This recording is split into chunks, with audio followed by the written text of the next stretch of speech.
Eu fui a bordo de um caça MiG-29. MiG-29. Que é um caça de superioridade aérea. Então, O que hoje quer dizer superioridade aérea? é o caça que quando ele entra no ar, todos os aviões têm que abrir um guarda-chuva de espaço para aquele avião decolar. Ele é um avião que ele voa muito mais rápido do que os demais. Ele tem capacidades bélicas superiores também. Então, por exemplo, nós temos aqui no Brasil o AMX, que é um caça subsônico. Ele não é um caça de superioridade aérea, ele não é um caça linha de frente, né, para um ataque. Já Entendi. o MiG-29 é um caça que ele faz presença, né? É um caça Quando ele grande, chega no bagulho, o encorpado vagabundo ali. fica boladão, entendi. Pra você ter uma ideia, esse tipo de avião ele foi utilizado por muitos anos, inclusive no período soviético, para fazer espionagem em bases, né, da OTAN. Significa que é um caso relativamente antigo também. Ele foi colocado em serviço em 1985, se eu não me engano, 86. 37 anos. Hoje existe a versão dele já com software atualizada, que é o MiG-35. Tá. Então, na prática, é o mesmo avião, só que ele já tem todo o equipamento de bordo já sofisticado, digital e tudo mais, não é mais aquele... E como que tu foi parar dentro dele? E aí foi a ideia, né? Como eu queria ser astronauta, eu estava olhando ali os requisitos, né? Falei, o que o Marcos Pontes fez que eu consigo fazer ainda? Foi mais ou menos assim, né? Tá. E eu precisava criar um currículo. Eu tinha que criar um currículo porque eu já estava na minha vida privada, desenvolvendo atividades, assim como você. Estava ganhando a vida de outro jeito.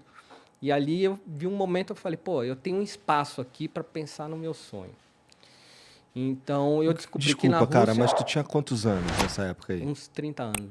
É mesmo? Tá. 30 anos. Ó, tarde, hein? 30 anos você começou a construir a tua carreira astronáutica, Pontes, por dizer. foi pro espaço com 45. Tá. Então, 30, eu falei, dá tempo. Tá. Não sei se eu vou conseguir voltar e resolver algumas paradas aí, mas pelo menos um currículo eu vou conseguir montar. Se houver algum chamamento público, eu tô ali no radar, né? E entre as coisas que tinha nesse desafio, né, curricular, era essa experiência em Força G. E ali eu falei, opa, isso é um problema, porque havia até, entre parênteses, assim, preferência piloto de caça. Falei, caramba, pô, mas e agora, né? Então, eu fui até a Rússia, onde lá eu descobri que existe a possibilidade de um civil poder aprender e, inclusive, pilotar caça. Então, existem outros lugares no mundo com essa possibilidade, será? Não. É na Rússia. A Rússia é o local onde o civil e o público conseguem se misturar numa boa, sem tanta burocracia. Por incrível que pareça, é um país burocrático, mas na área bélica, militar, enfim, eles são bem cooperativos. Eu acho até mais do que os americanos. Mas assim, eles foram tranquilos com a chegada de um brasileiro para isso? Então, quando eu cheguei, aí tinha todo um esquema, digamos assim, né, de produção, porque esse tipo de experiência é vendido a turismo. Ah, entendi. Pode ser vendido. Então, hoje eu posso levar o Igor a bordo de um caça, porque eu conheço lá o pessoal lá da base, né? Então, quando tu me chamou para dar rolê de caça, era na Rússia. Na Rússia. Tá maluco? Deixa eu aqui, irmão. Não, porque lá é legal. Lá você vai fazer coisas que aqui nem o piloto da Força Aérea da FAB pode fazer. Entendi. Eu lembro que quando eu conheci o Marcos Pontes, né? Eu estava a bordo de um avião e aí eu mostrei para ele, olha só o que eu fiz lá na Rússia, mostrei todas as acrobacias e ele olhou assim, ele falou, cara, se eu fizer isso na FAB, me cortam na hora. Entendi. Porque é loucura. Então, você consegue realizar algumas proezas acrobáticas lá na Rússia que aqui seria impossível no Brasil. Então, lá era o caminho. Eu consegui incluir, então, no meu currículo, forças em atividade G até 7 Gs, o que já era mais do que o apropriado para um futuro astronauta. Tu não apaga, não? Numa... Apaga. Apaga, né? Daí mas assim, tu dá... Faz parte do show, digamos assim. É? Tem que apagar, inclusive. Entendi. Então assim, tu apaga pilotando e isso é normal. É normal, é normal, é normal. E tu me chama pra dar rolê contigo. Porra, tô fora. Mas essa é uma apagada rápida. Sim. Você utiliza uma roupa, né, que é o Sweet G, que é uma roupa apropriada para essas diferenças, né, de forças. E ela é uma roupa, ela funciona como uma espécie de um espartilho masculino, né? Tá. Não sei se isso existe, mas enfim. Ela é cheia de amarras e precisa de uma pessoa para te ajudar a vestir essa roupa. Então, você não consegue colocar ela sozinha. Ela é muito justa mesmo e eles ainda apertam bastante para ficar bem firme no corpo. E ela tem uma série de tubos contornando os seus membros, né? O braço, pernas e a coluna e tudo mais. E esse tubo, depois, ele é interligado no cockpit, lá no caça. Vocês criam uma simbiose, né? Viram um ser único, né? Você e o avião. Que nem Evangelion. Aí ninguém entendeu, mas tudo bem, vai. E aí o avião, uma vez que ele desenvolve algumas manobras muito rápidas, né? Então a força G é aquela força contrária, que você comumente sente num parque de diversão, numa montanha-russa. Só que ali você não está mais descendo a 90 km por hora, uma queda de 90 metros. No caça, você está descendo a 1.500 km horários, uma queda de 1.500, 5.000 metros. É muito mais radical. Porra! Muito. Então, sim. Então, ali você vê o chão chegando muito perto. E o cagaço? Assim, tirando o fato de apagar, não dá um cagaço, não, cara? Não, ali era o meu momento masoquista. Ali eu estava feliz da vida, realizando um sonho de voar de caça. Então, para mim, é fantástico. Como que se preparou? Como é que foi a preparação para isso daí? Bom, a preparação de astronauta, ela começa em várias atividades da NASA em cursos. Tá, bom, já Então, falamos disso, mas eu quero entender especificamente do caça. caça. Ah, do caça, aí você vai rir um pouco. Ah, é? Porque a preparação é o famoso assim, chute nas costas e entra lá, né? Mais ou menos Entendi, assim. mas você sabia voar. Sim. Então, Pelo amor de Deus. Você chega lá, você tem a aula de instrumentação, né? Os instrumentos do cockpit, aprende o que é cada coisa, né?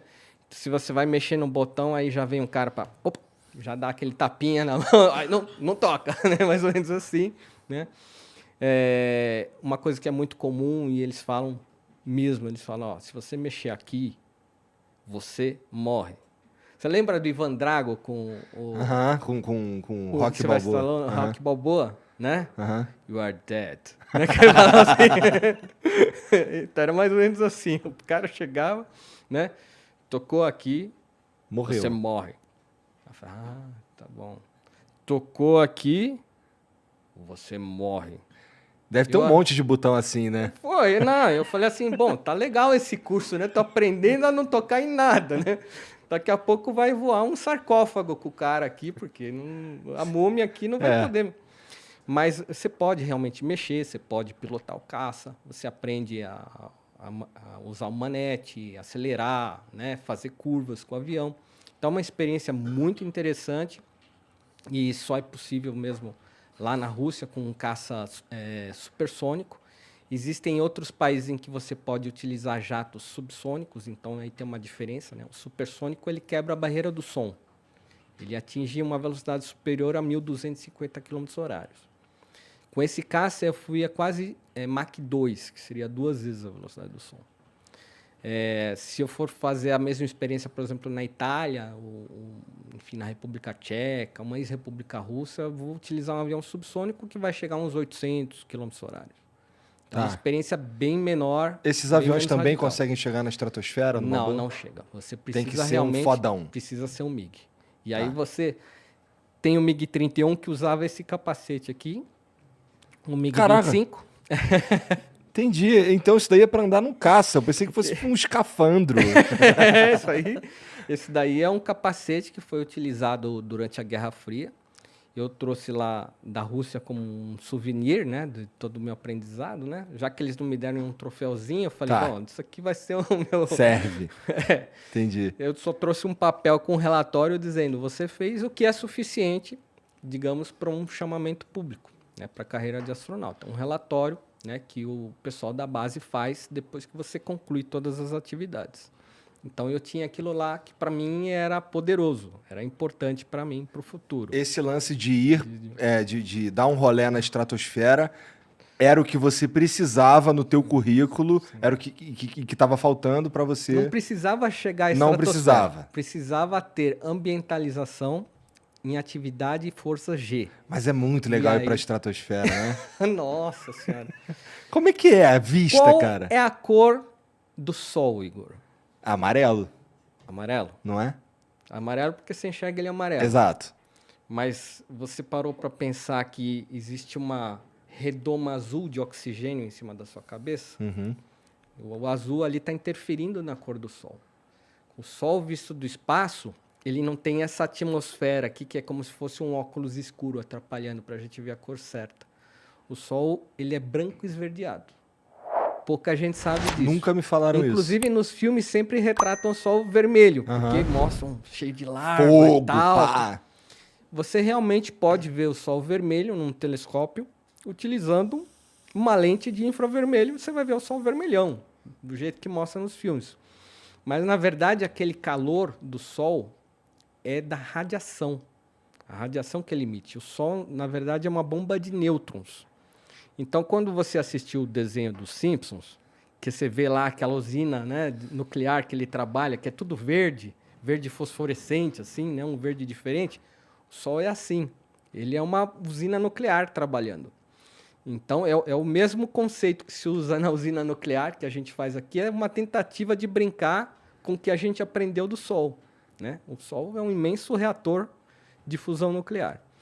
Então, o Sol, quando você está na estratosfera, você vê ele assim, você vê ele branco, né, com uma espécie de uma áurea esverdeada, assim. E isso é uma Interessante. coisa que você consegue só ver quando você está lá em cima. Mas aí lá de cima você tá meio que no preto, é isso? Exatamente. Caralho, cara, que doideira. Que Como ele acontece? voa assim? Como é que. Não, é interessante demais. Não congela nada, não dá merda. Como é que é, cara? O azul que a gente vê, esse manto azul que a gente vê em cima da nossa cabeça, é o quê? A molécula de oxigênio que ela reflete a cor azul. Aham. Tá? Então, no espectro, você vê isso daí perfeitamente. Aqui a gente não está vendo tudo azul porque você precisa de muitas moléculas juntas assim para conseguir entender o porquê que é azul, né? Aqui ele é praticamente inerte, o oxigênio, a gente não está vendo ele, né? Mas a gente consegue ver no céu. Quando a gente ultrapassa essa camada, que aí a gente vai para a estratosfera, o oxigênio já está lá embaixo. Então você consegue ver a atmosfera e a curvatura da Terra Foi lá isso embaixo. que tu viu? É exatamente isso aqui. Caraca, Esse aqui é uma imagem, né, da visão da estratosfera. Você consegue ver uma leve curva na altitude que eu fui, que embora foi muito alto, não é uma altitude equivalente ao que um astronauta tem. Então, a curva vai acentuando, vai aumentando conforme você vai subindo. Você vai conseguindo enxergar melhor a curva. Não sei se você já brincou no Google Earth, né, de jogar uma imagem de um bairro e ir subindo, subindo, subindo, subindo até virar um planeta Terra, né? Já brinquei pra Então- caramba, especialmente quando lançaram.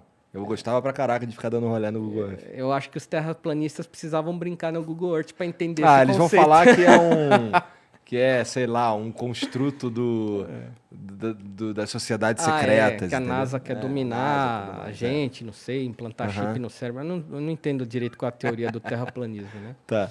Mas, conclusão. Quando você está lá na estratosfera, realmente você está navegando por uma área escura, porque como o oxigênio já ficou lá embaixo, né? Já é uma área muito rarefeita, então o que você vê ali aliás, você não vê, que é a camada de ozônio que protege a Terra dos raios ultravioletas. E essa camada ela não reflete nenhuma cor, ela é inerte. E por isso você tem a sensação que está realizando uma viagem espacial, embora você ainda tenha atmosfera e alguns gases. Tá. Então, 95% dos gases está lá no teu pé. Você está voando numa área em que tem só 5% dos gases da Terra, mas você, E como você o tem avião essa consegue... visão. Como é que o caça consegue estar ali? Aí, o que a gente faz é uma gambiarra. Ah, Você está voando num caça, já em grande altitude. De repente, você acelera ele ao máximo e guina para cima. Então, você faz como um treinamento suborbital, que foi o que eu fui fazer. Um treinamento suborbital para embarcar numa nave espacial. Então, a atividade G ali é máxima. Você chega a uns 6G, 7Gs. E aí, aquela inércia do avião te carrega num lugar onde, na verdade, ele não consegue se manter voando. entendi. Então, ele chega lá em cima, a uma altitude estupenda, né? Que é mais do que o dobro do que um avião comercial é capaz de chegar.